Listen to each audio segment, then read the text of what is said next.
Tem que acender essa luzinha aqui, não é? Ah, você está gravando. Ok. Então, acho que agora eu posso fazer isso aqui. Eu vou tirar minha câmera, sabe? Eu só tenho que saber aonde. Acho que é aqui, ó. Que não tem necessidade mais de aparecer o meu rosto, a minha imagem. Ah,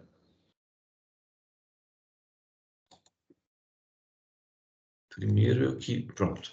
Primeiro, deixa eu perguntar para vocês. Vocês estão vendo aí a projeção, o slide? Sim, professor. Então, por favor, fiquem à vontade para me fazer perguntas. Não se acanhem, não achem que estão atrapalhando a aula. Pelo contrário, eu gosto, né? Aula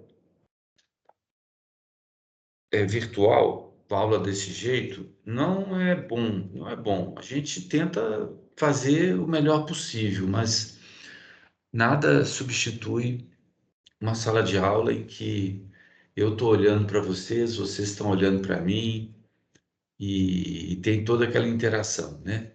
Escola é sinônimo de pessoas, de estudantes, de professores, de todos que fazem parte. A escola é sinônimo de gente, né? Então, espero que logo a gente possa voltar ao contato, né? Então, me fazer perguntas é uma coisa que me ajuda, tá? Bom, essa é a segunda aula e nós estamos com um problema aqui, que é o livro-texto. Aliás, eu coloquei o telefone errado do Cleuton semana passada naqueles slides. Depois eu percebi isso, que o Frederico me falou que o telefone não existia.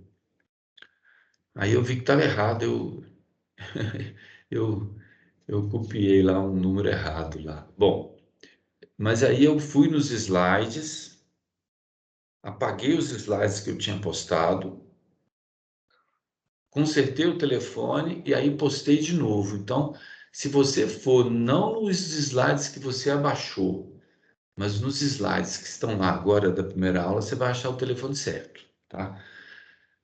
Não é nenhum caso de baixar de novo, mas só consertar o telefone. O problema é que o Cleuton pegou Covid. Depois de muito tentar ligar para ele, a esposa dele começou a responder as mensagens e disse que ele estava, inclusive, no CTI. As notícias agora são boas. Depois dele ter sido entubado e tudo mais, agora tiraram o tubo. Ontem ele estava respondendo muito bem e estava até com expectativa dele ir para o quarto. Mas eu acho que vai ser difícil a gente contar com o Cleuton para arrumar o livro para a gente. Então, gente, eu acho que vamos nos virando com os slides. E eu falei para vocês que vocês encontram na internet o livro em PDF, né? Eu nem me sinto mal de falar isso, porque esse livro nem é comercializado mais. Mesmo se você tentasse comprá-lo, você não conseguiria.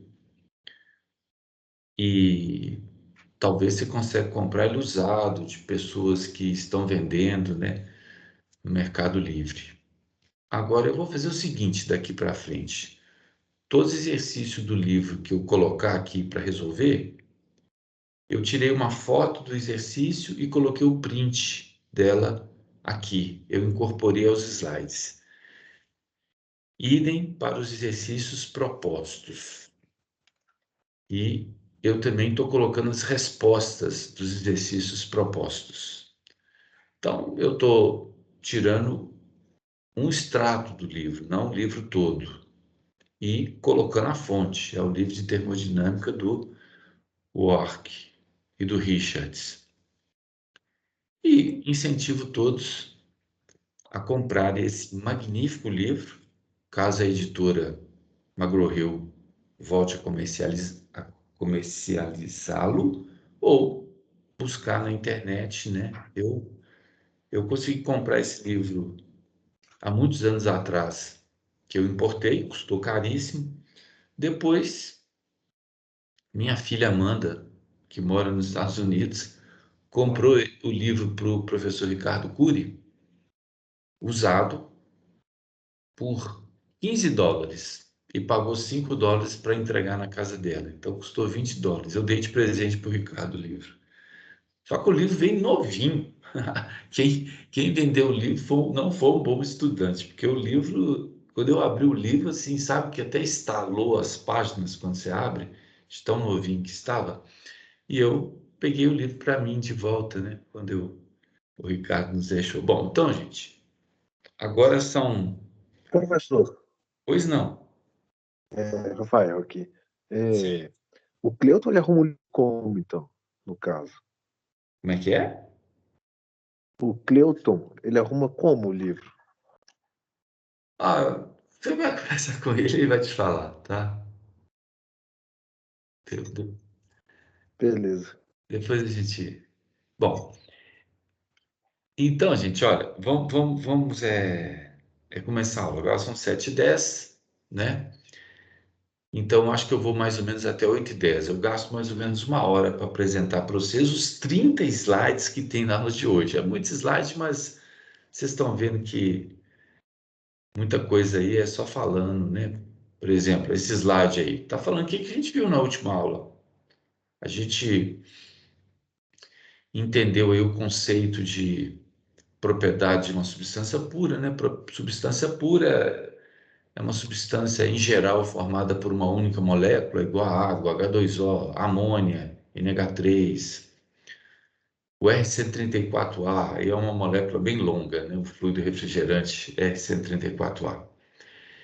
E às vezes pode ser até formado por um conjunto de moléculas, como é o caso do ar, né? Que é N2O2, mas se comporta como substância pura, cuja característica principal é a seguinte: duas propriedades termodinâmicas independentes definem o estado da substância. Por exemplo, se eu te falar qual é a pressão e a temperatura do ar, você sabe o resto. Você sabe qual que é a entalpia, qual que é a massa específica, qual que é o calor específico do ar. E você tem tabelas termodinâmicas, né? Por exemplo, na aula passada a gente mexeu muito com a tabela 12, a 13 e a 14 do livro, que são tabelas para a água. E essas tabelas são sempre assim: você tem duas entradas, né? Com aquelas duas entradas, você vai na tabela e tira as propriedades que você quiser. No caso de gás ideal, além de tabelas, você pode usar a equação PV igual a MRT, tá? PV igual a M de massa, RT, e não N de quantidade de matéria dada em mols. Essa forma PV igual a MRT, escrita na base mássica, o R aí não é o R universal, é o R específico do gás, que é o R universal dividido pela massa molar, tá? E esse volume aí do gás, se você dividir pela massa, né, passar o M que está do lado direito para o lado esquerdo, vira o volume específico. Então a fórmula é PVzinho igual a RT. Se eu te dou o P e te dou o T, você calcula o V, o volume específico, tá vendo? Duas propriedades definem a outra, né? Ou então, se eu der o V e o T, você acha o P, tá? A primeira lei da termodinâmica fala que um sistema pode receber calor, trabalho, ou ceder calor, trabalho, e quando você soma esses dois termos, você acha a variação da energia interna do sistema. Eu costumo falar que energia interna, comparando com uma conta bancária que você tem, é o saldo que você tem no banco. E calor e trabalho seriam as formas que você tem de colocar ou tirar dinheiro da conta através de operações como pagar uma conta de água, uma conta de luz, ou receber o seu salário no final do mês, né? Essas operações, que pode ser entrada ou saída de dinheiro, são operações assim momentâneas. Você paga, você recebe o seu salário num dia, num determinado momento do dia, quando o salário cai na sua conta. Mas você não fica falando, eu tenho um salário na minha conta. Não, aquilo foi uma coisa que aconteceu na fronteira entre a sua conta bancária e o seu patrão, que é a vizinhança, né? Ele depositou o salário na sua conta, mas você não fica falando, eu tenho um salário na minha conta, ou eu tenho 2 salários na minha conta. Você fala assim, o meu saldo aumentou, ele variou, ele era tanto e agora ele passou para tanto. A variação do patrimônio financeiro seu, no nosso caso aqui, é a variação do patrimônio energético, né? A energia interna é o patrimônio energético de um sistema. Bom, e a aula de hoje vai ser dedicada a entender melhor o que é calor e trabalho. Para começar, calor e trabalho não são funções de estado. Energia interna é. Quando você fala que a energia externa do sistema é, por exemplo, 200 kJ por quilograma, isso é uma função do estado em que o sistema está. Por exemplo, água a 100 kPa e 300 graus Celsius tem uma energia interna de, por exemplo, vou chutar, tá? Tinha que olhar na tabela para saber o valor certo. 2.500 kJ por quilograma. Isso é uma função de estado, é o estado definido pelaquela pressão de 100 kPa e temperatura de 300 graus Celsius. Agora, você nunca vai ter tabelado o calor e o trabalho. Não tem sentido falar, o sistema tem tanto de calor, o sistema tem tanto de trabalho. Calor e trabalho não são coisas que estão dentro do sistema. O sistema pode ganhar calor, pode ganhar trabalho num determinado intervalo de tempo, porque calor e trabalho são fenômenos transitórios. Da mesma forma que você pode receber um dinheiro pelo pagamento de um serviço que você fez, mas aquele pagamento é um fenômeno transitório que ocorre entre a fronteira entre o mundo do lado de fora aqui, a pessoa para quem você fez o serviço e fez o pagamento para você, e a sua conta bancária, que é o sistema. Bom, então um sistema nunca contém calor, nunca contém trabalho. O sistema só troca calor e trabalho com a vizinhança. São fenômenos, né, de fronteira e transitórios. Você pode falar comigo assim, o Sol está mandando calor para a Terra? Tá, o Sol está mandando calor para a Terra, porque calor é uma forma de energia em trânsito devido a uma diferença de temperatura no espaço, né?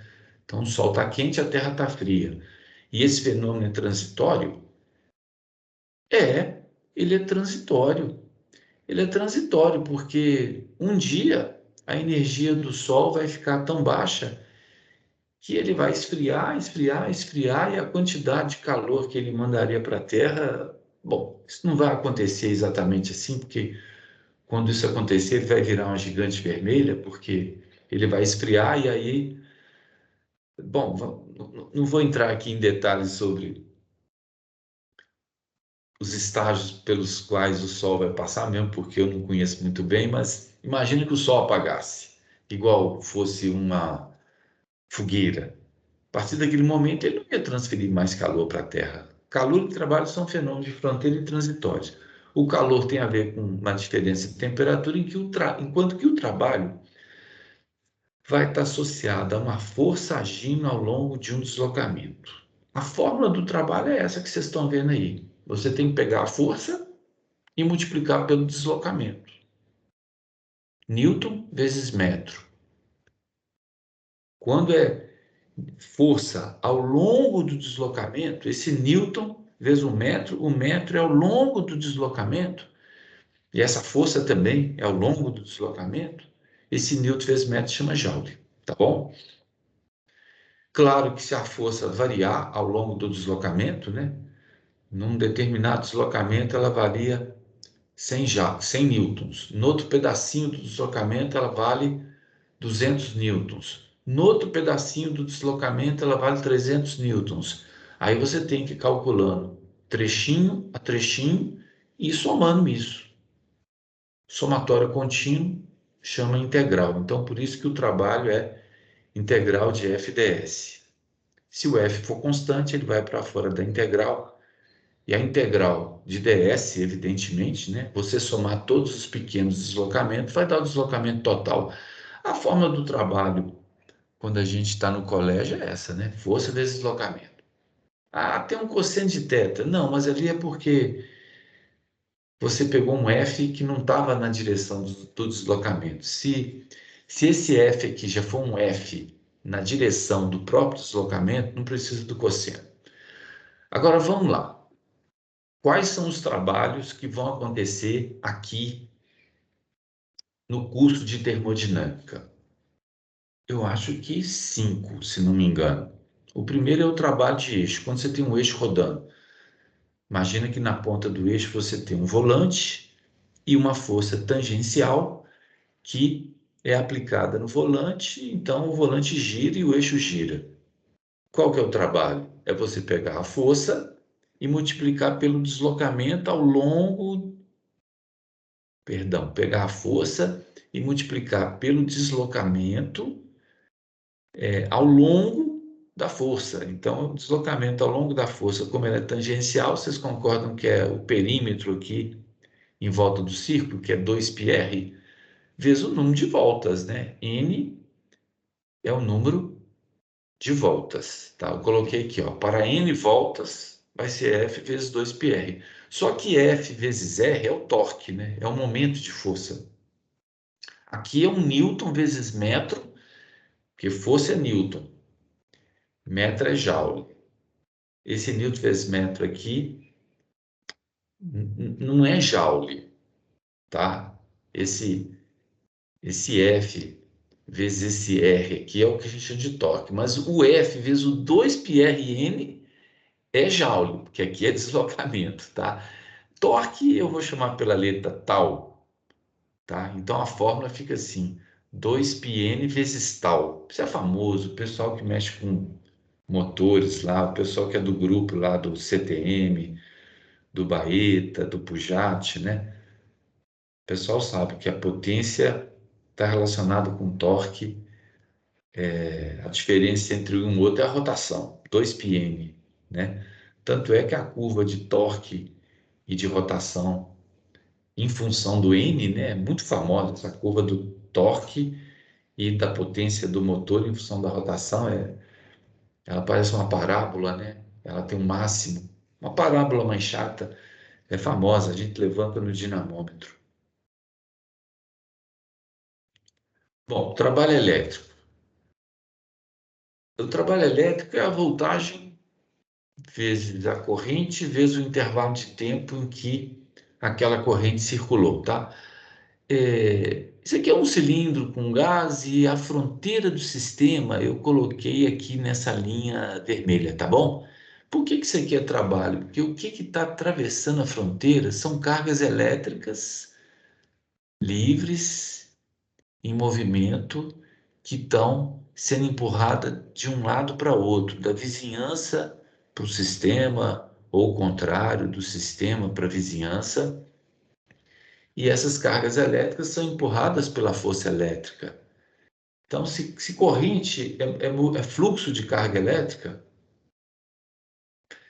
e se esse movimento da carga é por causa da força elétrica, é trabalho. Tanto é que a definição de diferença de potencial é trabalho por unidade de carga. Então, tá vendo como é que o trabalho aqui é realmente um trabalho, não é calor? Corrente é carga por ΔT, e se você combinar essas duas fórmulas aqui, ó, você vai chegar de que o trabalho elétrico é isso. É o V vezes I, que é a potência, né? V vezes I é a potência elétrica, né? Famoso isso. Vezes o intervalo de tempo.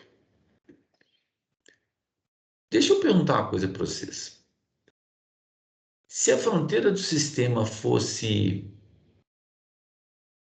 tudo que está em volta da resistência, tá? Todo o gás que está em volta da resistência, mas a resistência você deixa do lado de fora. É como se aqui eu estivesse fazendo aqui uma outra fronteira vermelha em volta da resistência, tá bom? E o gás estaria entre essa fronteira vermelha aqui e uma fronteira vermelha em volta da resistência, do resistor elétrico, né? Do ponto de vista do resistor, seria calor, porque o resistor está quente e o gás está frio. E o que o resistor estaria dando para o gás seria calor. Seria um calor igual a esse aqui, ó, calculado desse jeito também. Muitas vezes, para você falar se é calor ou se é trabalho, vai depender um pouco de onde você coloca a fronteira, tá? Mas trabalho é força ao longo do deslocamento, tá? Deixa eu te perguntar uma coisa. Tá um dia frio, tá bom? Tá um dia frio. E você tá numa casa que tem uma lareira. E a sua mão, né, do pessoal que tá com você ali, vocês estão numa noite agradável, tomando um vinho, comendo uma pizza num sábado à noite, e aí o pessoal estende a mão assim, sabe? A palma da mão, das duas mãos assim, em direção à lareira, para a mão esquentar. Aí a mão esquenta, a energia interna da mão aumenta. O que a mão recebeu da lareira para poder esquentar? Trabalho ou calor? O que vocês acham? Calor? Calor. Calor? Acho que é Calor, calor. porque o fogo está quente e a mão está fria. Foi calor. Agora, digamos que não tem lareira, nem nada disso. E você está com frio. Tá, inclusive lá fora. Você for lá fora para ver as estrelas. E não tem mais a lareira perto para você estender a mão. Aí, para a mão ficar quentinho, você não foi com luvas, aí você esfrega uma mão na outra, assim. A mão esquenta, não esquenta? Quando você esfrega uma mão na outra, está escutando o barulho da minha mão aqui esfregando uma na outra? E agora, por que a energia interna da mão aumentou? Ela recebeu calor ou trabalho? Pô, eu acredito que seja trabalho, professor. Agora foi trabalho, porque É foi uma a força no força. deslocamento da mão. A força de atrito vezes o deslocamento da mão. Inclusive, se você pegar o comprimento da palma da mão, vamos supor, 15 centímetros, e você fizer esse movimento aí 10 vezes, então 0,15, passei para metro, vezes 10 é o deslocamento, e a força de atrito aí, sei lá, né? Para calcular, você podia estimar por uma forma do tipo normal vezes coeficiente de atrito cinético, né? Porque as mãos estão deslizando sobre a outra, então é mc vezes força normal. Sei lá qual que é o mc entre uma mão e outra, talvez seja um mc igual a 0,6, 0,7, né? E é um coeficiente alto. Mc igual a 0,6, 0,7, 0,8, e a força aí dá para estimar qual que é a força que você está apertando uma mão contra a outra, sei lá, uma carga aí de pelo menos meio quilograma força, né? Que corresponderia a 5 newtons. Então, 5 newtons vezes 0,8, você achou a força de atrito, vezes 0,15, que é o comprimento da mão, vezes 10 vezes que você fez isso. Você achou o trabalho. Trabalho muito importante esse agora. É o trabalho de fronteira.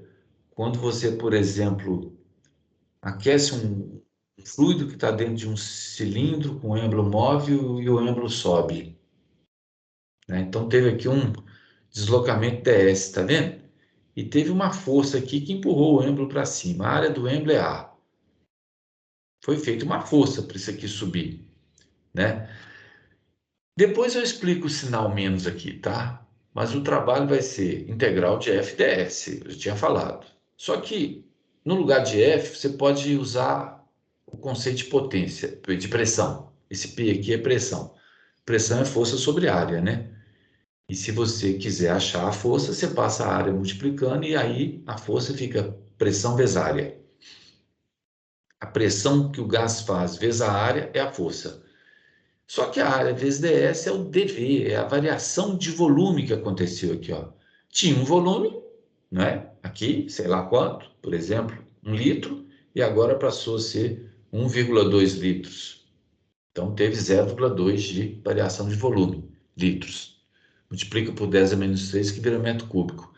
Então essa que é a fórmula do trabalho de fronteira, quando você tem um sistema que pode expandir ou contrair. Exemplo clássico, cilindro com êmbolo móvel.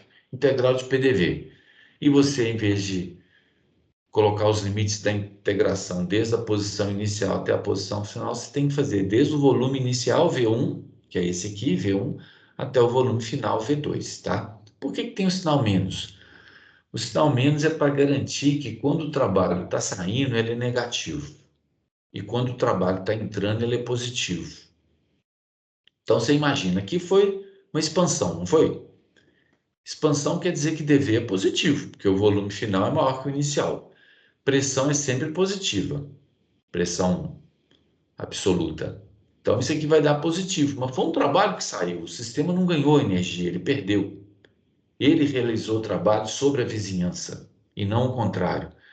Então, isso aqui vai dar positivo, mas está errado, tem que ser negativo. Por isso, tem um sinal para corrigir, tá? Se fosse o contrário, se fosse a vizinhança apertando o êmbolo para baixo, seria uma compressão.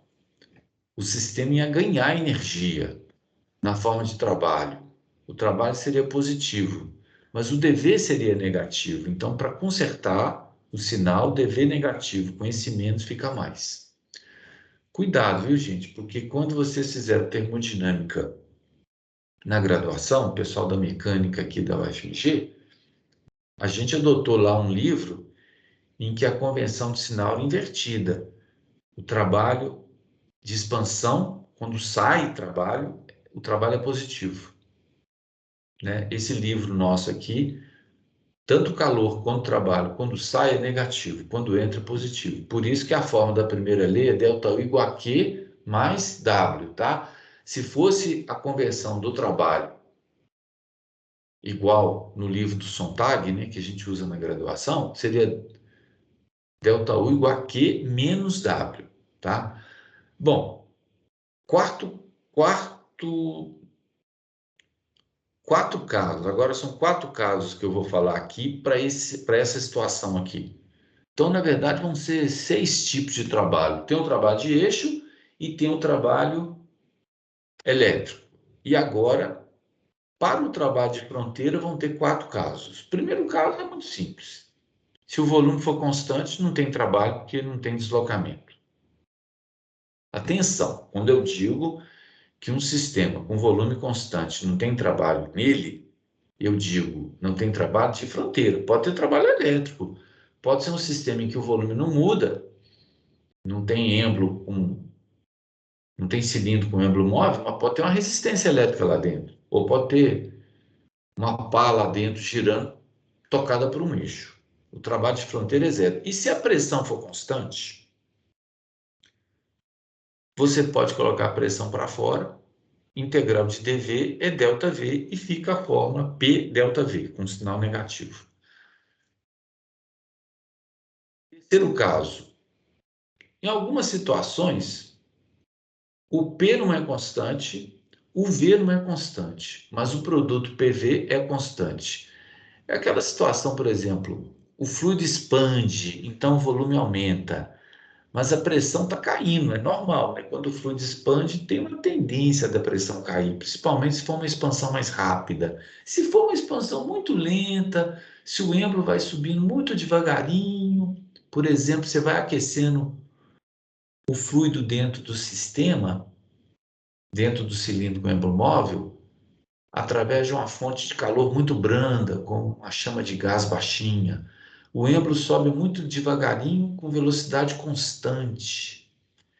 quer dizer que a pressão de fora e de dentro são iguais, para ele subir com velocidade constante, e o processo é isobárico. Mas quando o êmbolo sobe, digamos assim, um pouco mais de velocidade, o volume aumenta, a pressão diminui, e pode acontecer do produto ser uma constante. O exemplo clássico é quando você tem um gás ideal num processo isotérmico, porque você lembra que gás ideal, PV igual a mRT. Se o T for constante, a massa é constante, o R é constante, o T constante, isso vira uma constante. Mas pode ser outra coisa que não seja gás ideal, pode ser um sistema, sei lá, água líquida e vapor junto, e você pode ter um processo em que PV é igual a constante.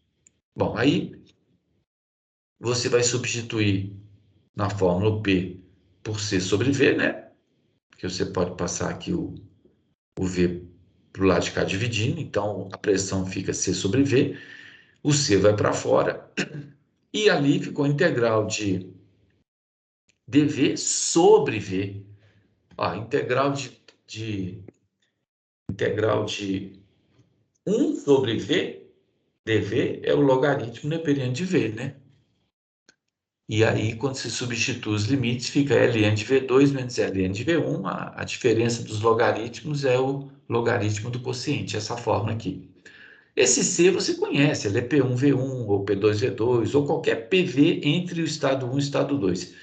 Em geral, a gente conhece o estado inicial, por isso que a fórmula é melhor você pensar assim, P1V1, ln de V2 sobre V1, porque você tem o estado inicial, e lembrando que tem um menos, tá? Pode ser também, no lugar de V2 sobre V1, você colocar P1 sobre P2, porque é óbvio, né? Que tem aquela fórmula famosa, né? Perdão, como P1V1 igual a P2V2, você pode falar que o V2 dividido pelo V1 é o inverso, é o P1 pelo P2. Não precisa decorar essas fórmulas não, viu, gente? Tudo isso aí, para começar, você faz os exercícios consultando, né, a teoria. Então, você não tem que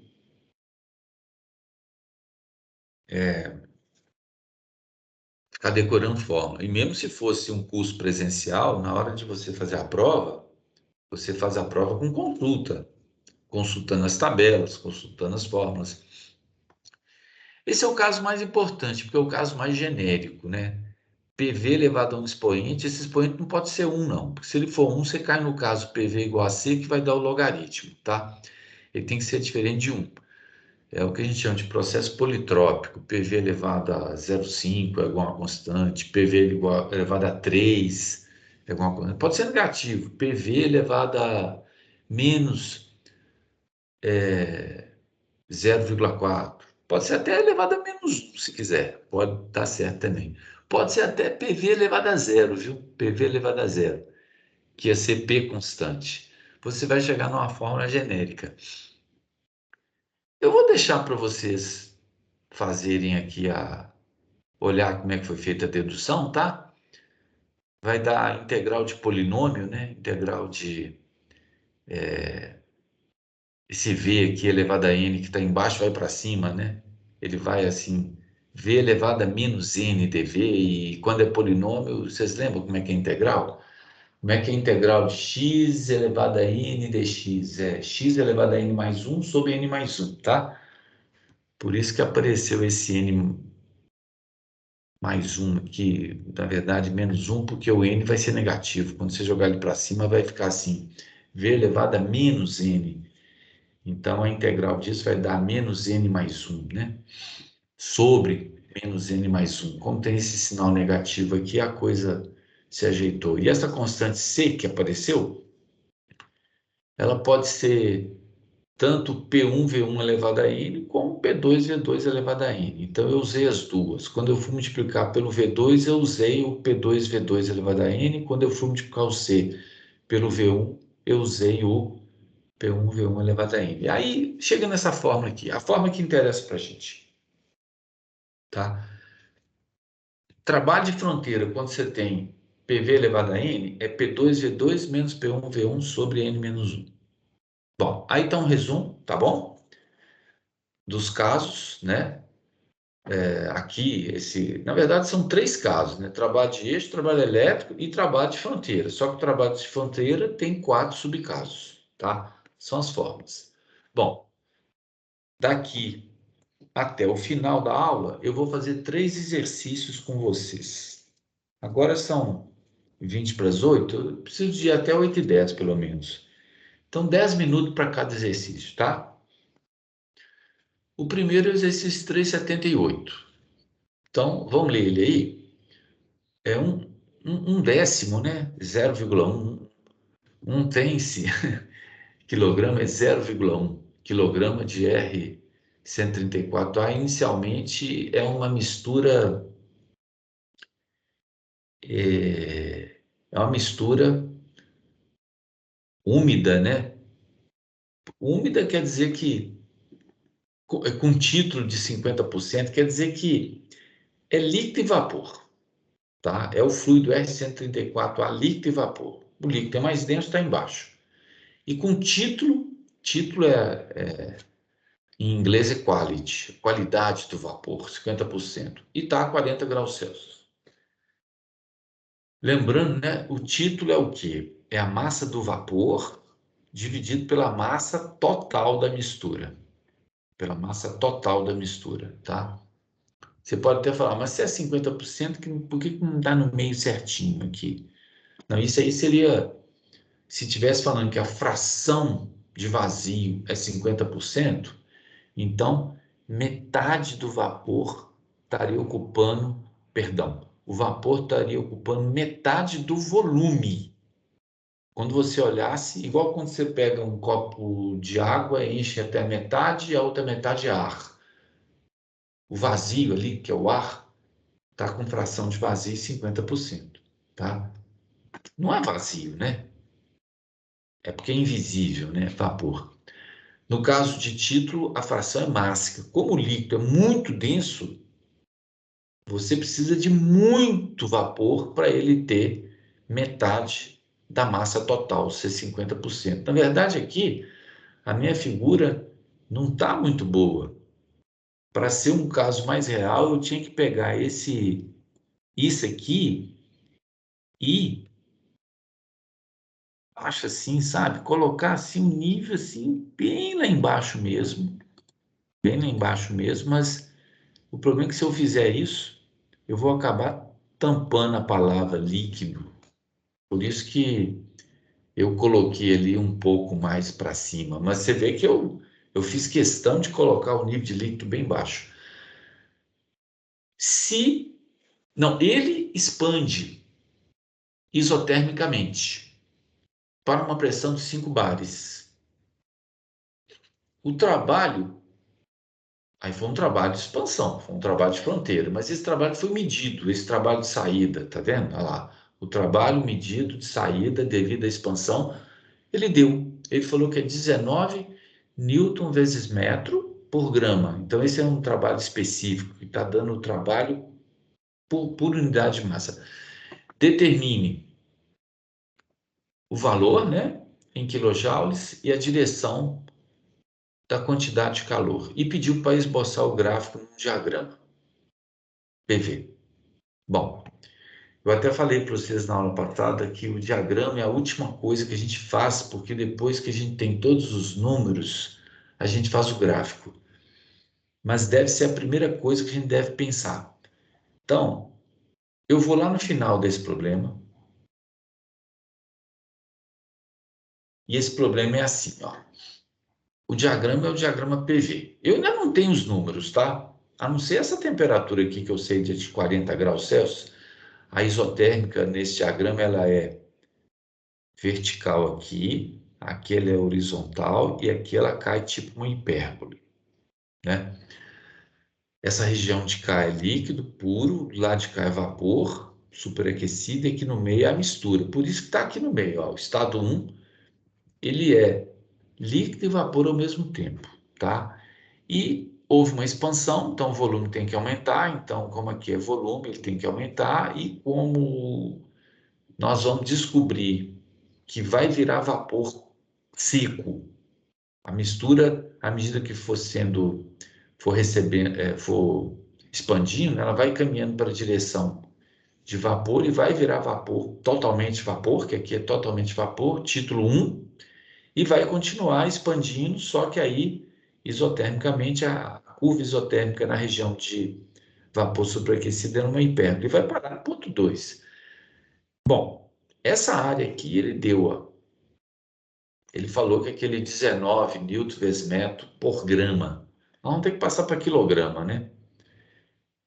Agora, por que que chegou do lado de fora? A gente vai ter que consultar tabelas para descobrir isso. Tá ok? Bom, lembrando que para passar de bares para kPa, você multiplica por 5. Então, 5 bares é 500 kPa. Tá bom? 19 joule por grama é a mesma coisa de 19 kJ por quilograma, que eu coloquei o K em cima e o K embaixo. Então, como você fez uma operação, é como se eu tivesse multiplicado em cima por uma coisa e dividido embaixo pela mesma coisa. Então, não altera, né? Não altera o valor. Eu tenho um número, 19. Na verdade, eu multipliquei ele por 10 a menos 3 em cima e multipliquei por 10 a menos 3 embaixo, para virar o quilo aí, né? Para eu colocar 1 quilo, eu teria que andar com a vírgula para a esquerda 3 casas, né? Mas eu fiz em cima e embaixo, então não mudou.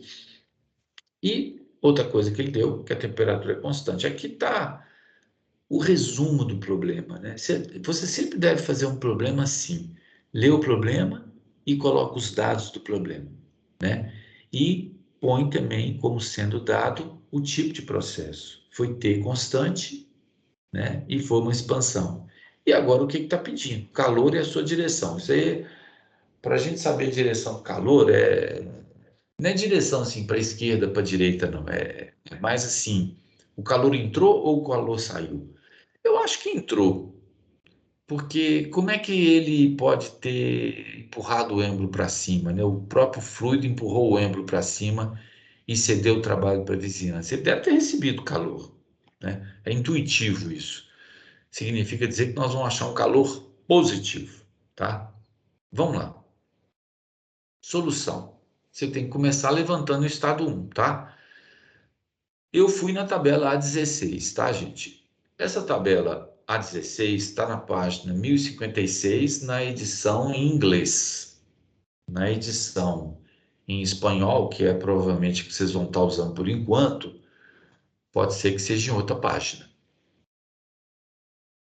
E a tabela que você tem as propriedades do R134A saturado, quer dizer, líquido e vapor, tá? 40 graus que ele deu. Aí a pressão de saturação é essa. E isso aqui, eu tinha falado na aula passada, né? É o valor do VL e do VV. Vão lá no gráfico de novo para eu mostrar o que é VL e VV. Mas lembra que aqui deu 0,8714, está multiplicado por 10 a 3. Então, isso aqui tem que andar com a vírgula para a esquerda 3 casas, tá? E o volume do vapor é esse 0,0199. Então, se você for no gráfico, repara que se tudo fosse líquido, aqui seria esse ponto, você tem aquele valor lá, tá vendo? Lá estava 0,8, mas tem que andar com a vírgula para a esquerda 3 casas. Então, é 0,000, né? 8714. E se tudo fosse vapor, aqui, ó, tudo fosse vapor saturado, seria 0,0199. Mas o volume é esse aqui. Como é que eu sei que o volume é esse, 0,1039? Ah, eu usei essa fórmula aqui, ó. Eu usei essa fórmula aqui, ó, para calcular o volume da mistura, tá? Primeiro, olha só, eu entrei na tabela e peguei que a pressão é essa, né? 10,164 bares, e que o VL é esse, que o VV é esse. Essa fórmula, eu falei ela na aula passada para vocês, Ela pode ser usada para calcular o volume específico, energia interna específica de uma mistura, né? Que uma parte é líquido, outra parte é vapor. Eu pus aqui a forma genérica. Chamei de Y. Y pode ser qualquer um desses aqui, ó. Volume específico V, energia interna U, entalpia H ou entropia S. Ao longo do curso, a gente vai mexer com todos esses caras, tá? Volume específico, energia interna, entalpia e entropia. Seja quem for, para você achar o valor da grandeza para uma mistura, você tem que pegar o valor de líquido puro e multiplicar por 1 menos x, que é a fração de líquido, e somar com a grandeza, se tudo fosse vapor, e multiplicar pelo x, que aí é a fração de vapor, tá bom? E essa forma, se você manipular um pouquinho, fazer as multiplicações aqui, você vai chegar nessa YL mais o título, YV menos YL. Essa diferença aqui, no caso do diagrama PV, é essa largura da curva aqui, ó. É porque você vai pegar o valor do vapor e subtrair do valor do líquido, essa largura, que inclusive vai diminuindo quando você vai aumentando a pressão, tá vendo? E ela vai acontecer também nos outros casos, se a grandeza for o H, o S. E a gente chama isso de YLV. Então aqui vai ser, no caso do volume específico, VL mais o título VLV, tá? Eu tenho quanto que vale o VL, eu tenho quanto que vale o título, 0,5, eu tenho quanto que vale o VV, eu tenho quanto que vale o VL. Qual que é a incógnita aqui? A incógnita aqui é o X, tá? Aqui tem uma coisa, não sei, esse quadrado aqui pode estar fazendo um pouco de confusão, né? Não sei se eu tiro ele, tô achando melhor tirar, sabe? A fórmula é essa aqui, ó. Eu estou querendo achar o volume específico, então eu tenho que pegar o VL mais o X1 vezes o VLV, substituir os números, achei o V1. Idem para o 1, tá? O L, porque aqui também eu tenho o valor do L e o valor do VV. E nós tínhamos combinado, né, gente? Quando você entra numa tabela, o que eu tenho vai ser verde, eu tenho a temperatura. E o que está em vermelho eu vou achar, tá? Bom, o estado 2 está lá fora, vapor superaquecido. Então, por isso que eu usei a tabela A18, tá? Lembra que falou que a pressão ela mudou para 5 bares? Aqui, ó, volta no problema. Falou que expandiu até 5 bares. Qual que era a pressão no início? Era 10,164. Pressão de saturação para 40. Mas aí, quando teve a expansão, ela foi para 5 bares. Como é isotérmico, 40 continua. E aí eu combino. Tudo isso aqui é para 5 bares. E aqui a temperatura de 40, eu achei o VL e o VV. Perdão, achei o V agora não é VL mais. É V e a energia interna U. Tá? Muito bem. Aí, como eu tenho energia interna específica, né, quilojoule por quilograma, eu consegui achar o delta Uzinho, porque eu peguei o Qzinho mais o Wzinho. O Qzinho, o Wzinho ele deu, né? Mais Wzinho. Atenção, é 19, mas você tem que pôr menos 19, que foi um trabalho que saiu, tá? Menos 19. E achei esse calor. Pronto. Depois multipliquei pela massa, só para achar o calor total. Deu positivo. Qual que é o fato de ter dado positivo? Deu positivo porque foi um calor que realmente entrou, tá? Aí tá o gráfico e nós temos tudo, né? Então é isso aí. Tá bom, gente? Agora é o gráfico com os valores, né? Pressão inicial, pressão final, né? Bom, esse é um problema mais completo, né? Porque vocês estão vendo que vai ter trabalho de eixo aqui e vai ter um trabalho de fronteira. Fala assim, um dispositivo cilindro-pistão no qual é mantido a 3 megapascais, contém 0,025 kg da substância água, inicialmente a 280 graus Celsius. Uma pá roda, né? Adiciona 1.800 newton vezes metro de energia na forma de trabalho, né? Enquanto uma perda de calor acontece. O volume final do fluido é 60% do valor inicial. Determine, letra A temperatura final em Celsius, a entalpia final em kJ por quilograma e a transferência de calor que vai sair em quilojoules. E esboce o processo sobre um diagrama PV. Então, os dados, né? Substância água, massa 0,025 kg, pressão inicial passando para kPa é 3.000 kPa. As tabelas são sempre em bar, tá? Então, quando ele dá o valor em kPa e o cabo passando para bar, vice-versa, mas na tabela está em bar. E a temperatura inicial, 280, que é o estado inicial. Estado final, ele falou que é 0,60 do volume inicial. E o volume inicial também pode ser escrito assim, 0,60 de V1 específico. Aqui é Vzão 2, Vzão 1, e aqui é Vzinho 2 e Vzinho 1. O volume final é 60% do inicial, tanto do ponto de vista de volume total, como volume por unidade de massa. O trabalho, claro, eu dividi por 1.000 para virar quilojoule. Newton vezes metro é joule, mas para isso aqui virar quilojoules é assim. E foi um processo de compressão e a pressão constante. Para a pressão ser constante, você tem que abaixar bem devagarinho, tá? Aí funciona assim. Por enquanto, aceita essa fórmula. Entalpia U mais PV, tá? U é a energia interna. A energia interna do sistema tem a ver com a agitação das moléculas, tem a ver com a temperatura, muito com a temperatura, só que existe uma energia associada com PV. Se você multiplicar Newton por metro quadrado, que é pressão, vezes o volume, que é metro quadrado, metro cúbico, isso corta metro cúbico com metro quadrado, dá Newton vezes metro. Isso é energia de fluxo. PV é a chamada energia de fluxo, tá?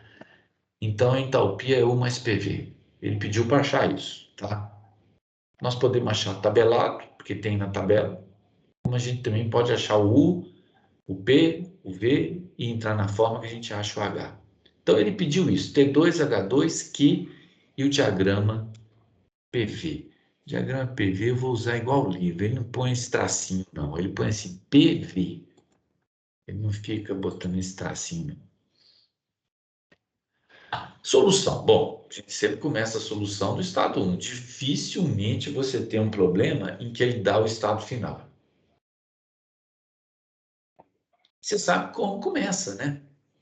E quer saber como termina. Normalmente é assim. Água. Então tem que usar uma daquelas tabelas, né? Tabela A12, A13, A14. A tabela 12 a 13 é para água saturada. A primeira entrada em temperatura, a segunda entrada em pressão. E a tabela A14 é para vapor superaquecido. É o caso, porque para essa pressão de 30 bares e essa temperatura de 280 graus Celsius, quando você vai na tabela, você vê aqui o bloco do 30 bares. E quando você pega essa temperatura de 280, você acha os números lá. Vzinho, Uzinho. Se ele tivesse pedindo a entalpia inicial, estava aqui, ó, tá? Mas não pediu não, ele pediu a final, tá? Essa tabela também, ela fornece qual que é a temperatura de saturação se o fluido tivesse nessa pressão e ele tivesse como líquido e vapor, tá? Bom, então eu peguei o Vzinho e peguei o Uzinho, tá aqui, tá? Mais uma vez, o que está em verde eu tenho o que está em vermelho, eu peguei. Estado 2. Bom, eu já tenho o Vzinho, que eu tirei a agorinha mesmo, na tabela que eu acabei de mostrar para vocês. Multipliquei por 0,60, achei o volume final. Tá? E foi uma compressão. Eu falei que é sempre bom a gente começar do gráfico, né? Embora ele é a última coisa que a gente faz em termos de precisão com números, mas é sempre bom a gente começar do gráfico. Aqui, ó. Foi um processo isobárico, então não foi um processo assim horizontal.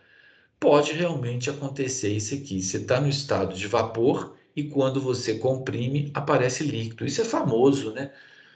Você tem um vapor. Se você comprimir esse vapor, dependendo do tipo de vapor que você está comprimindo, você pode fabricar o estado líquido, né? Então, isso era uma coisa que a gente suspeitava que podia acontecer. Agora, você pode me perguntar, como é que eu sei que vai cair aqui dentro? Olha, você sabe o volume final, não sabe? Ele é 60% do inicial. E se esse volume final, por coincidência, ficar entre o VL e entre o VV para pressão de 30 bares? Quer dizer que está lá dentro. Foi o que aconteceu. Veja bem, a tabela A13 da água é a tabela do líquido vapor saturado, mas com entrada em pressão. E quando a gente olha a pressão de 30 bares, que foi constante, e quando a gente observa o valor do VL e observa o valor do VV, a gente acha o seguinte, que esse valor aqui está entre o VL e o VV. Portanto, vai ser uma mistura líquido-vapor, tá bom? A temperatura vai ser esse valor, 233,9, tá? Olhando o gráfico. Aqui, ó, olhando o gráfico. Ela era 280. Você está vendo a curva aqui de 280? Aqui, ó. Viu a curva de 280? Agora, olha a curva aqui de 233,9 que eu peguei na tabela da pressão de 30 bares. Ela é mais baixa. E quando o vapor veio caminhando para aqui, ó, sendo comprimido assim, ele foi perdendo temperatura. Por que ele foi perdendo temperatura? Porque é um trabalho que está saindo, é uma energia que está saindo de dentro dele, tá? É uma energia que estava saindo do fluido na forma de trabalho. Por isso que ele foi esfriando. Só que quando ele chegou nesse ponto, ele mudou de fase. E a gente sabe que uma substância pura, quando muda de fase a pressão constante, a temperatura não muda, não. Bom, então o estado 2 está determinado, tá? Agora, ou melhor, ele está parcialmente determinado. A gente tem que continuar fazendo contas. Se ficou lá dentro, tem um título. Qual que é esse título? É fácil de calcular. Você vai usar essa fórmula aqui, ó, que a gente acabou de usar no problema anterior, mas a incógnita agora é o x2. Você tem o V2, que é os 60% do volume inicial. Você tem o VL, você tem o VL e o VV para entrar na fórmula, né? Que é os valores de VL e VV para 30 bares. O x2 é incógnita, deu que 68, quer dizer, quase 69% da massa de vapor corresponde à massa total, tá? E agora, como você tem o L e o V, é a mesma tabela, tá? Eu coloquei ela de novo, só que agora, por 30 bares, em vez de eu pegar o VL e o VV, eu peguei o L, o V e peguei o HL e aqui tem um HLV, viu? Não precisa de você pegar o HL e o HV, não. Você já tem aqui um menos o outro. É o único. Esse livro, a única hora que ele dá a diferença entre o vapor saturado e o líquido saturado é para entalpia. Isso aqui é o calor latente, famosíssimo, tá? Então eu entrei na forma do U, o L mais X2 o LV, entrei na forma do H, HL mais X2 HLV, substituí e achei, tá? Isso aqui é o que ele pediu na letra B. A letra B, na verdade, ele pediu a entalpia H2. É isso aqui que ele pediu na letra B, ó, tá? Podia também ter calculado assim, se você pegasse o U e somasse com P2, V2, você ia achar o mesmo número. Talvez, em vez de ser vírgula zero, ia ser vírgula 1, ou talvez aqui ia ser 2239,0, porque você estava usando um caminho diferente, então. E por último, né, a letra C, o calor, né? Eu vou até fazer o seguinte, eu vou fazer o seguinte, essa letra C que eu vou copiar ela aqui, Ctrl C, eu vou voltar para cá, eu vou colocar Ctrl V aqui, vou te falar o seguinte, isso aqui, ó, que a gente achou, vai caber. Ah,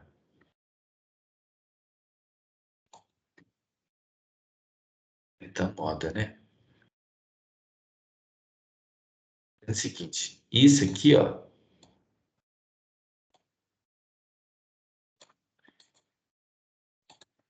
que a gente achou, posso tirar isso daqui?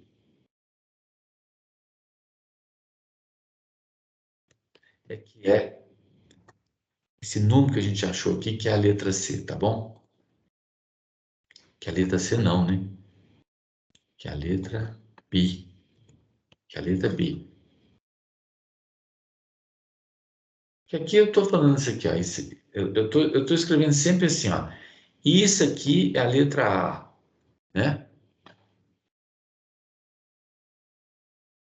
Esse aqui foi o que ele pediu na letra B. E esse aqui foi o que ele pediu na letra C. A letra C você vai achar assim, ó. Esse aqui é o mais chatinho para a gente fazer. Eu tenho que achar o trabalho total. Eu vou ter que fazer um somatório. Então tem um trabalho de fronteira. Menos, tem que ser assim, menos P delta V. Eu tenho Vzinho. Então eu multiplico a massa pelo delta Vzinho. Multiplico, eu tenho tudo, achei. Atenção, tem que ter o menos. Tá bom? Menos vezes esse número aqui, que também deu negativo, deu positivo. Normal, porque foi um trabalho que entrou. O sistema ganhou o trabalho. Aí eu falei uma coisa errada, guria mesmo. Eu falei que a temperatura tinha caído porque o sistema estava ganhando, estava perdendo trabalho. Na verdade, não era expansão, era compressão. A temperatura ali caiu porque ele perdeu calor, foi por isso, tá? Porque ele ganhou trabalho de fronteira, ganhou trabalho de eixo, como é que a temperatura lá dentro começou a diminuir naquele processo inicial? É porque ele estava perdendo muito calor, foi por isso, tá? Eu tinha esquecido, não era expansão, era compressão. Depois repara que eu falei isso errado. Aí o trabalho de eixo foi dado, positivo também. Aí eu somei um com o outro, os dois são positivos, achei esse trabalho. E aí eu entrei na primeira lei da termodinâmica, tá? O ΔU eu não calculei não, mas eu estou calculando direto aqui. Eu tenho o 2 e o 1, porque isso tudo foi calculado, vezes a massa, esse é o ΔU. Eu não dei quanto que é esse número aqui não, ó. Eu não fiz a conta para falar quanto que é isso. Mas se você quiser, você vai fazer e vai achar um valor, que é igual aqui mais esse trabalho, né? Que eu passo para lá subtraindo, deu negativo o calor. É normal, porque foi um calor que saiu, tá bom? Essa observação aí é uma observação importante. Bom, gente, eu falei para vocês que a gente ia até 8h10, mas não tem jeito não, eu me esqueci. O último exercício que nós vamos fazer é um exercício que precisa de teoria. Então eu tenho que dar a teoria primeiro. Então a gente vai até 8h30, tá? Hoje. Teoricamente, a aula é de 7 da manhã até 9h30. Quando é presencial, eu faço assim, tá? Mas como é ensino remoto, né, emergencial, eu acho muito cansativo. E aí os slides também ajudam a acelerar muito a aula, né? Mas hoje a gente vai até 8h30. É assim, a aula vai de 7 às 8 horas, às 8h10, de vez em quando vai até 8h30. Você lembra de calor específico, gente? Calor específico da água, por exemplo. 1 caloria por grama grau Celsius, ou 1 kJ por quilograma grau Celsius, ou Kelvin, né? E passando para Joule, né? É 4,18 kJ por quilograma Kelvin. O que é o calor específico? Eu pus aqui calor específico de algumas substâncias, né? No seu estado normal, né? Água líquida, mercúrio líquido, glicerina, álcool etílico líquido, mas alumínio, ferro e cobre são sólidos. Está aqui o valor do calor específico e. Olha, o calor específico, ele fala quanto de energia que você tem que fornecer para um fluido com uma massa unitária sofreu uma elevação, uma variação de temperatura de 1 Kelvin. Então, quando você fala que o calor específico da água é 4,18 kJ quilograma Kelvin, você está querendo dizer o seguinte: se eu tiver 1 quilo de água e se eu fornecer para ela 4,18 kJ de energia, a temperatura dessa água vai se elevar de 1 grau Celsius ou de 1 Kelvin, né? Temperatura em Kelvin e temperatura em Celsius são diferentes, mas a variação de temperatura em Kelvin e Celsius é a mesma, tá?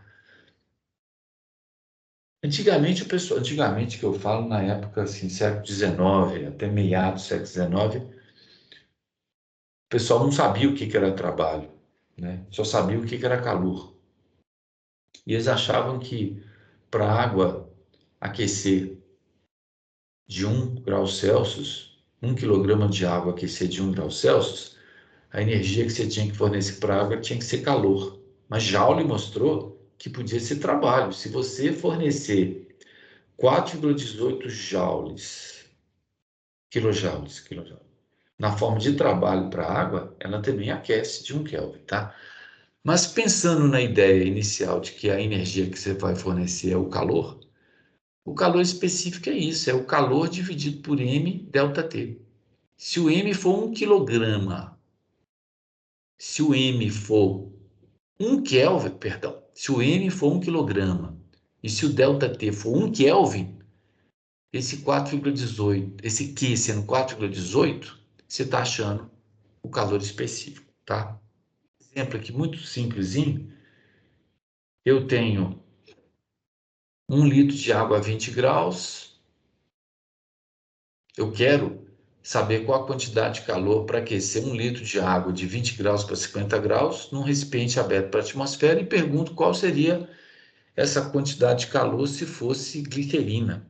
Bom, aí só se eu usar essa tabelinha aqui, porque com a densidade você descobre a massa a partir do volume, não é mesmo? Claro que tem que passar o volume aqui para metro cúbico. E depois você entra na fórmula mc delta T, que você calcula a quantidade de calor que a água recebeu e que a glicerina recebeu. O delta T foi o mesmo, mas como a densidade da água e da glicerina são diferentes, as massas também são. Em princípio, a glicerina é mais densa, então ela ia receber mais calor, porque ela tem mais massa, mas o calor específico dela é praticamente metade do da água, por isso que ela recebeu menos energia. Esse problema é um problema de colégio, muito simples.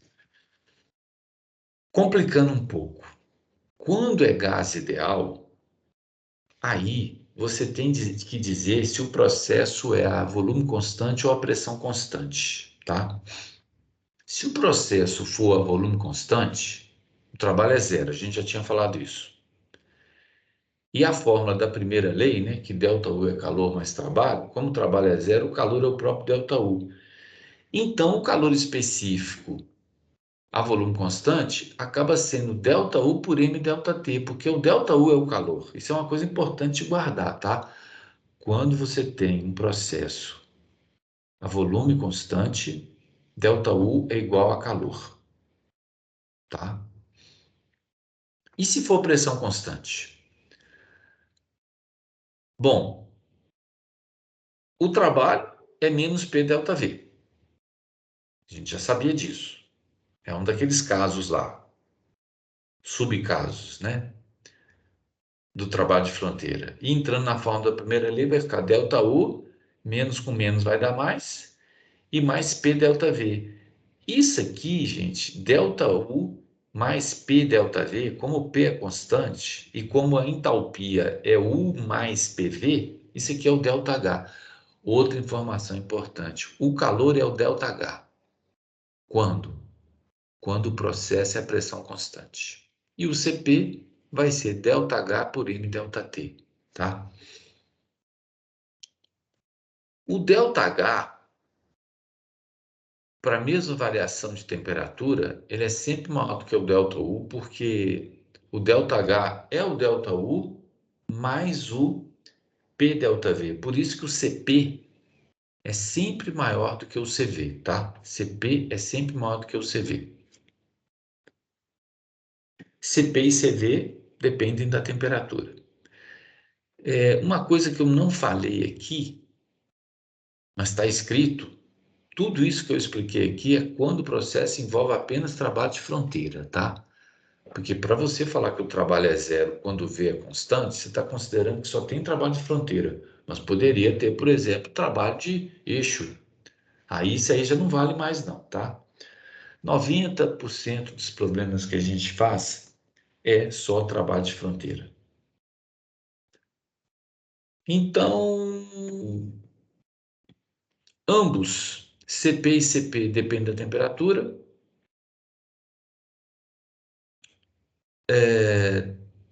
Tabela 3, ela fornece valores de CP para vários gases, numa faixa de temperatura bem ampla. O CP é sempre maior do que o CV. Isso aqui é para gás ideal, tá? Gás ideal. E CP menos CV é o R, tá? Aquele R lá da forma PV igual a MRT. Quando é gás monatômico, não procure na tabela 3 o valor, porque não vai estar lá. Quando é gás monatômico, CP não é função da temperatura, é constante, e o CP é 5 meios de R e o CV é 3 meios de R. Bom, último problema. Último problema. Agora a gente tem uma teoria para fazer. É um problema até muito fácil esse. É ar, ou seja, é gás. E gás ideal. Então, um recipiente... Não, tá falando assim, um compressor recíproco, quer dizer, isso aqui é um... Não, na verdade, não é bem isso, desenho. É um compressor que o êmbolo fica subindo e descendo. Está faltando colocar aqui uma rodinha para mostrar que isso aqui está subindo e descendo, tá? Um compressor recíproco inicialmente contém ar dentro do cilindro, dispositivo cilindro pistão, nessa condição aí, tá vendo? 0,10 metro cúbico, 0,95 bar e 67 graus Celsius. Aí acontece um processo no compressor, um processo de compressão, quase estático, que segue essa lei. PV elevado a 1/3 igual a constante. Tá falando. Processo de compressão é quase... Todo processo tem que ser quase estático, tá? Depois eu explico melhor isso. E representado pela equação do processo PV elevado a 1/3 igual a constante. O volume final cai para 0,02. Ele era 0,10, ele diminuiu de 1/5. Foi dividido por 5. Determine a massa de ar que tem dentro do sistema em quilogramas, a temperatura final em Kelvin e a mudança de energia interna, né, em kJ, a variação de energia interna, change, interno energy change em kilojoules, o work required em kilojoules trabalho, né? Trabalho de compressão, vai ser um trabalho positivo.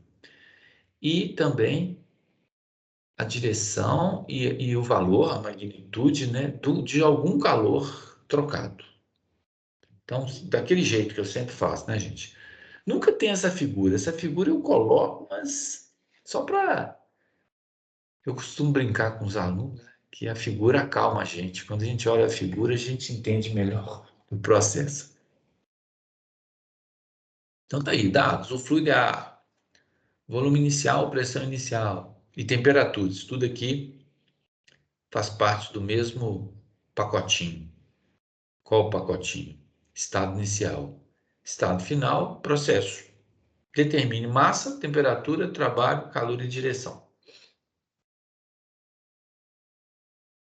Só usar a forma P1V1 igual a MRT1. Atenção, obrigatoriamente tem que usar aqui kPa, tá? Por quê? Por que é kPa? E o volume aqui tem que ser metro cúbico obrigatoriamente. Porque essa constante aqui do ar, que é tabelado, isso aqui é 0,287 kJ por quilograma Kelvin. Então você tem que usar quilopascal, que está em kilojoule por quilograma Kelvin, essa constante do ar. Na aula passada, a gente mostrou que essa constante é aquela famosa constante de gás ideal, que vale para todos os gases, dividido pela massa molar do ar.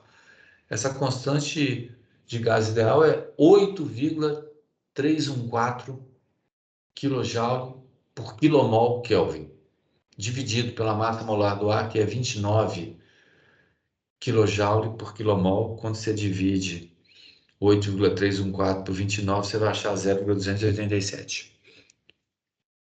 Quilomol corta com quilomol e sobra o quilograma, né?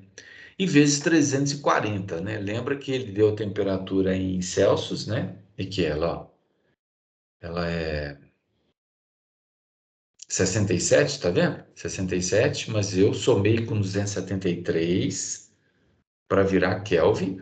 Achei a massa.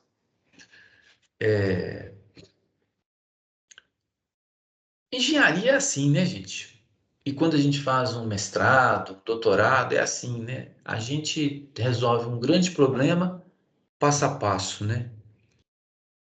Cada passo é um cálculo aqui, um cálculo ali, são coisas simples. Então, entrei nessa forma, achei a massa. Agora, ele está pedindo a temperatura.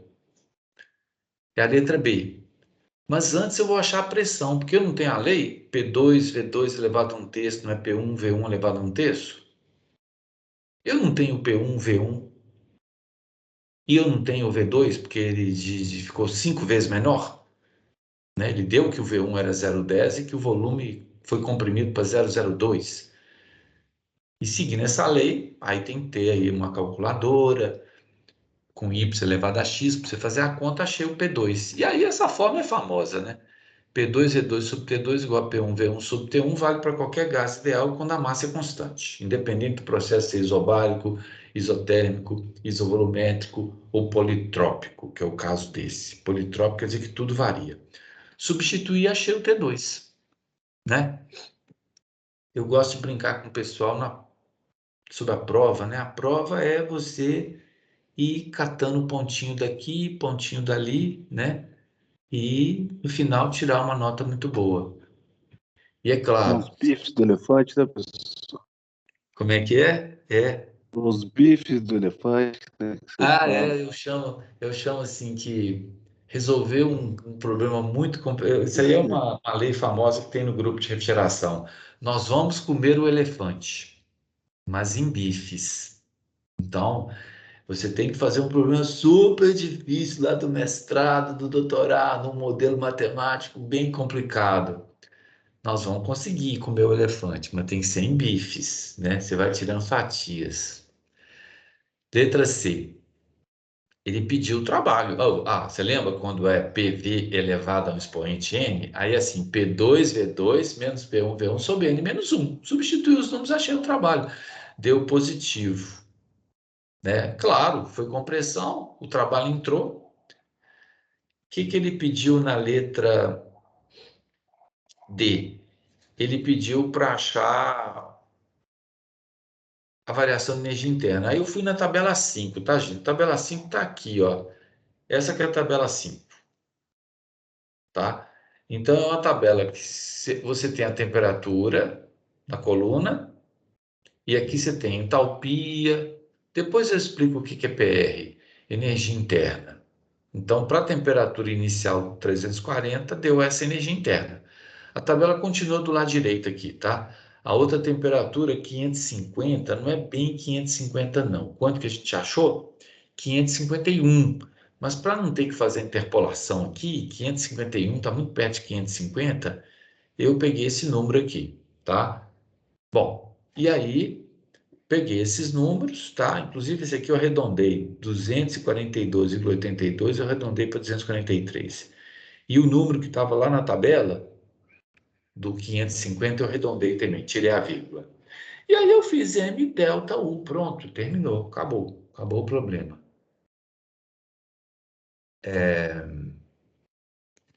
Outra opção para calcular o delta U.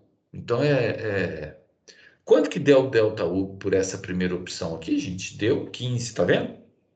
Constando tabela. Direto, ela já dá a energia interna. Outra opção é aquela tabela 3, em que ela dá o CP e o CV. O K é a razão, CP sobre CV, chama coeficiente de Poisson. É sempre maior que 1. Muitas vezes esse PV elevado a N pode ser N igual a K, quando o processo é adiabático, viu? Quando o processo é sem troca de calor, é PV elevado a N igual a constante, a lei. Só que o N é o K, é a razão de CP e CV, né? Então, outra opção é usar a forma ΔU igual a MCV ΔT. Lembra que eu falei que ΔH é MCP ΔT e o ΔU é MCV ΔT? Agora, qual CV que nós vamos pegar? Bom, começou com uma temperatura e terminou com outra. Começou com quanto mesmo? 340 e terminou com 551, lembra? Que a gente arredondou para 550 para pegar. Então, se eu pegar a média aritmética da temperatura, ela é 445, tá? Que isso aí é T1 mais T2 sobre 2. E esse 445 eu vou pegar em 450 na tabela para não fazer interpolação. E eu peguei o CV, 0,733. Então, quando eu entro N, CV, T2 menos T1, deu 15,1. Deu praticamente o mesmo valor aqui que tinha dado 15, tá? Então, isso é importante. A gente vai usar um caso e outro caso. Esse é o diagrama. Não tem aquela curva de saturação. Por que que não tem? Não tem porque o gás aqui é o ar e ele não vai ficar líquido, porque nós não estamos trabalhando com criogenia, porque senão ele podia, sim, aparecer o nitrogênio. O oxigênio é o que liquefaz primeiro, né? E aqui é o diagrama. Eu tenho uma isotérmica de 551. Tá vendo ela aqui?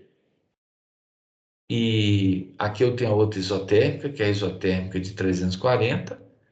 Volume inicial, volume final, pressão inicial, pressão final, e o fluido sofreu esse processo aqui, ó, em que a temperatura aumentou, seguindo a lei PV elevado a 1/3 constante. Essa área debaixo da curva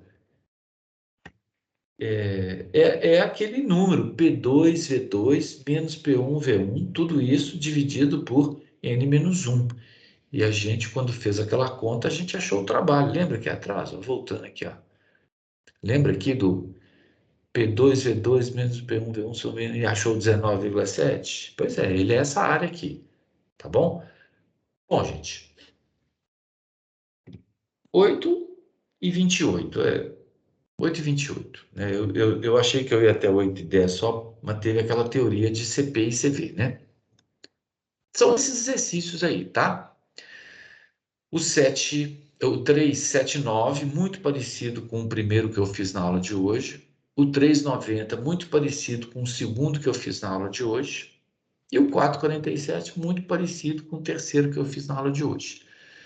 É para mandar para esse e-mail aí até segunda-feira que vem, tá bom? E o pessoal já mandou aí dessa semana, né? Mas quem não mandou, manda ainda, não vai perder ponto não, claro que não, porque é a primeira semana. E esses exercícios estão aí, ó. Eu tirei uma foto deles e printei aí para vocês que vocês estão com essa dificuldade aí, né? E tive o cuidado de falar de onde que eu tirei, do livro do professor Work, que não vende mais, né?